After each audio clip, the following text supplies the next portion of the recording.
FC আড্ডাতে আপনাদের সবাইকে স্বাগতম। কোটা সংস্কার আন্দোলন ঘিরে সৃষ্ট উদ্ভূত পরিস্থিতিতে অনেকেই পক্ষে বিপক্ষে কথা বলছে। কেউ প্রকাশ্যে আন্দোলনকারীদের সঙ্গে সড়কে এসে আওয়াজ তুলছেন, আবার কেউ সামাজিক যোগাযোগ মাধ্যমে নিজের অভিমত জানিয়েছেন। বসে নেই কিন্তু খেলোয়াড়রাও।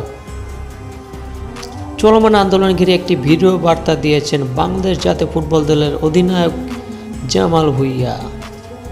জাতীয় ফুটবল দলের অধিনায়ক বলেন, প্রতিবাদ আন্দোলন সবাই সাপোর্ট করুন, তবে আমাদের দেশের খেয়াল রাখতে হবে কোনোভাবে যেন দেশের সম্পদ আর দেশের মানুষের ক্ষতি না করে, কারণ দেশটা আমাদের সবার।